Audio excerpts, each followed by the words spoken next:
Hello everyone, Lit here.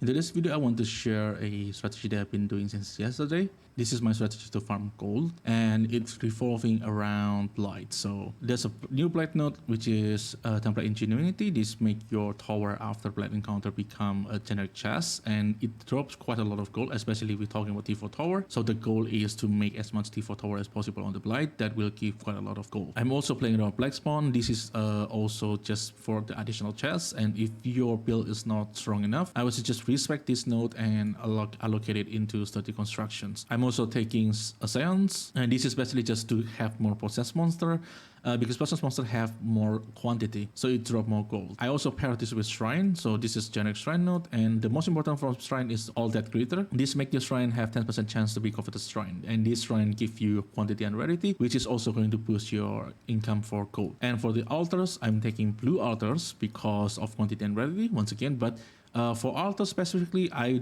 really think you can go for red altars if you want, because you do lose quantity, but you do have bubblegum currency in exchange. So it still work with red altars. You just need to respect the blue altars and put the point into red altars. The point is basically the same. And all the node, basically we take a lot of map modifier. This is to increase the quantity. So for gold, the most important part is quantity. And if you get a map with Bismuth, you're probably going to break 20k gold per maps. At least based on my testing, it does break 20k. And I'm also taking Ritual. This is just for extra monster. For a node for that much monster, I think is pretty good value. For the map itself, Chisel to 20% and then Arc into Rare. There's two mods you cannot do with this Blight, which is monster cannot be stunned and monster speed cannot go lower than base value. Basically, that two mod make the monster in Blight cannot be slow or stunned, which is you're not going to make it if that is the case. For the map device, I'm using Dominations for extra shrines, just for extra density to help with the sustain. And for the maps, I also use City Square. This is because City Square have 3 bosses, 3 of them going to drop quite a lot of gold. And also City Square have a very simple layout, so you can just do rotations and everything's done. And you can also boss rush them, so you always get the player and monster altars. And I paired the City Square with Toxic Sewer. This is because both of these nodes is adjacent, so this is a very common tactic to sustain your maps if you're not putting that much monster in the maps. And in this case, because we are Arc and Go, there's no scrap in there, so having this help us sustain the maps. And I do 25 map for this test. It's not as big as usual, usually I do 50, but I think this is good enough to represent like what kind of item you're going to get. So this is basically the cost, and this is the gold. I start with 0, I put everything on tertiary and end up with 439.448, so it's around 17.5k gold per maps. I think that's pretty good. And this is the loot breakdown. I do not price everything here, and this is because I think this is the item that you will consistently get on from Blight, so I think this is pretty consistent for profit, and you will get extra items, and we do actually get quite a lot of scraps too, so this can be extra profit.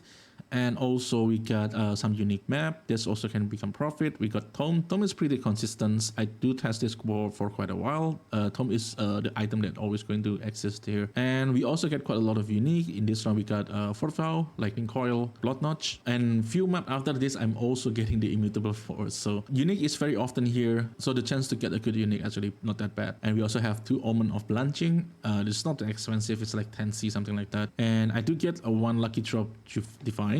And this is not the first time I get Divine from Blight either, because this is pretty regularly happen on Blight. And yeah, the profit is 8 div from 25 map, so it's like 0.33 div per maps. I don't think it's that bad for Arc and Go. Also, this strategy is focused more on gold, so while farming the gold you still get decent amount of currency, so I think the strategy is pretty good. And for the Blight itself, I usually start with Chilling Tower and Burning Tower and Seismic Tower. And if I only have like 2 mycelium, I will start with Chilling Tower and Burning Tower. And after that, I will pay attention to which lane is the boss lane. If I see the boss lane, I will build Chilling Tower and Seismic Tower there. I will generally try to avoid damaging tower there, because I do want the boss to last a little bit longer. So usually at the end of the Blight, the boss is the only one left, and you can have enough time to build all the T4 tower. So that's the general idea. And for the T4 tower, if you can build more variety, it's better. It will increase the reward, but the priority should be building as much T4 tower as possible. And my anointment is chilling tower can freeze enemy and meteor tower can create burning ground. You have to anoint the chilling one because it really helps a lot with stopping the monster. So I think I do explain everything about the strategy, and if you have any questions, leave it in the comment below, and I will leave you with bunch of example for the Blight so you have a general idea what to do. And thank you everyone for watching, and I will see you in the next one.